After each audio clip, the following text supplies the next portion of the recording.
Shout out sa mga driver dito sa Saudi Arabia. Sa nakadaan dito. Mm, Ganda ng daanan dito, medyo malubak-lubak mga guys. Pero ganun lang, test-test lang tayo kasi dito naman tayo sa Saudi. Ang Saudi rin dito, ang Saudi parang Pilipinas rin ang daan.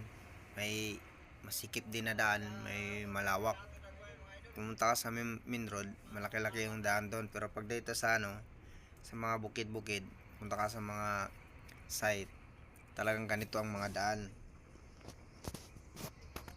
Yung ibang lakas pa magpatakbo. Kita mo yan, oh.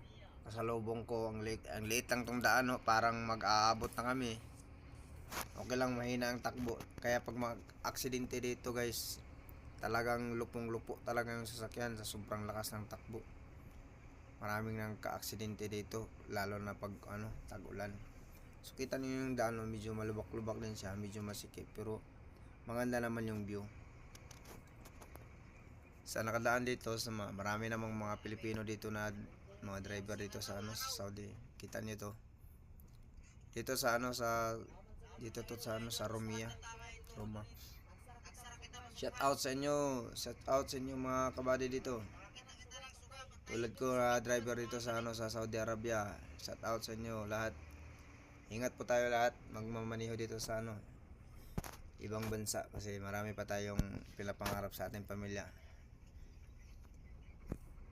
Dandahan lang tayo kasi marami akong nakikita na ng aksidente dito dito sa Saudi. Ang kadalasan na aksidente dito yung mga dumbbacks sa sobrang siguro nila, sobrang pagod at pinipilit pa rin nila binabiyahe kahit kahit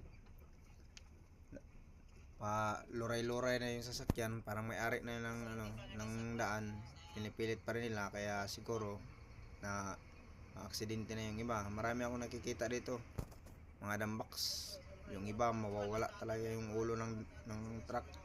Pilipino rin, pero kadalasan mga Pilipino. Dami dito mga kabady ng mga lakay yung iba. Shout out ako sa inyo lahat dito ng mga nagbabiyahe.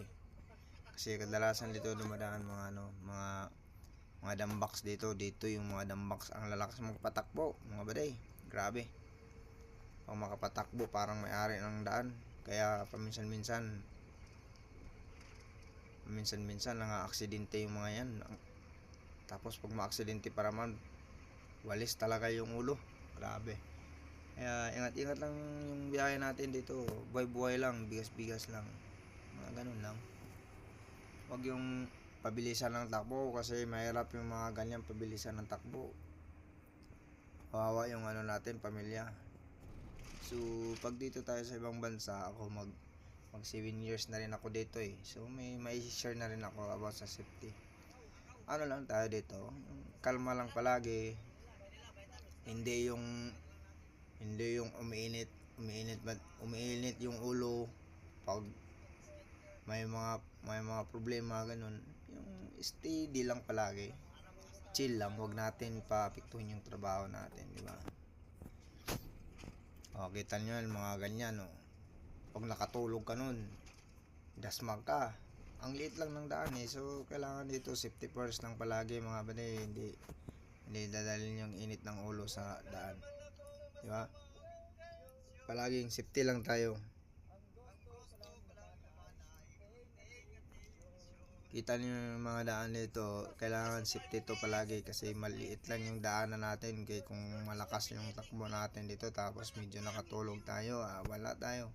So kailangan lang mga bali, yung care and caring lang tayo dito sa kasi maraming mga driver dito na Pilipino at nakikita ko yung iba na dasmag, yung iba matumba kasi nakatulog, yung iba hindi rin naman asahan natin yung aksidente, yung iba sumasabog yung gulong. Yun ang pinakamahirap ng mga aksidente mga bade. Kailangan safety lang tayo, yung pakantahan lang natin magmaneho, yung dala yung love, hindi yung init ng ulo. mga ganon lang, di ba? So, kita nyo. Ano kasi dito sa ibang bansa, kailangan mo pakisama ka sa daan. Hindi yung dalhin mo yung init ng ulo. Kasi mahirap dito pag dalhin mo palagi yung init ng ulo, wala kang mapapala.